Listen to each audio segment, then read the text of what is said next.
Hi everyone, I hope you've had a lovely weekend. Welcome to week 3 of Beowulf. This is your first lesson of the week.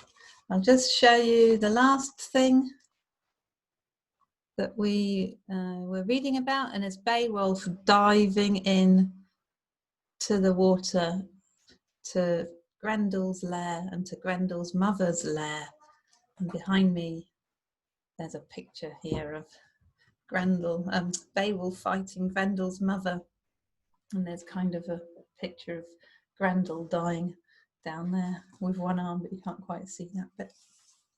Okay, we've only got a tiny little bit to read today, but afterwards Yeldan going to write a poem, an alliterative poem. So it's a poem with lots of alliteration in it, all about Grendel's mother and the fight between her and Beowulf. So he's just dived into the water. For a whole day, Beowulf stroked down through the water. Then Grendel's mother saw him heading for her lair.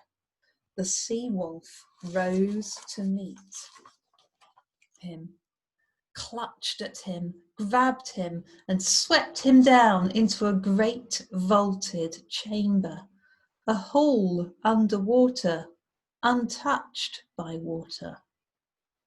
The Geat wrestled free of Grendel's mother. She was coated with her own filth, red-eyed and roaring. He whirled the sword, ranting, and played terrible war music on the monster's skull. Grendel's mother roared the louder, but Beowulf saw she was unharmed. "Useless," he shouted, "it's useless. Or else magic spells protect her." He hurled the sword away and he began to grapple with Grendel's mother. I'm just going to show you a few pictures of Grendel's mother in this book because she looks entirely different to the one behind me. So there's him swimming down to her. It almost looks like a massive kraken's tentacle, octopus or squid. And then they go to like a vaulted chamber, it said in this book, but it sort of like means a cave under the water, and you can see the stalactites and the stalagmites inside this cave. And this one, you can see she does look like some kind of octopus, but with a monster's head. And here again, you can see them fighting. So you're going to write a poem today with lots of alliteration, and it's going to use, or it could use, the first line I've given you is one of the lines that I just read to you from the book. So let me just show you that on here. Okay. So if you remember what alliteration is, it says here, alliteration is a stylistic device. It's a poetic device of using a series of words beginning with the same sound or the same consonant sound. For example, we've got one here: red-eyed, roaring, and ruthless. Grendel's mother attacks. So that was one of the lines that I just read from the book to you.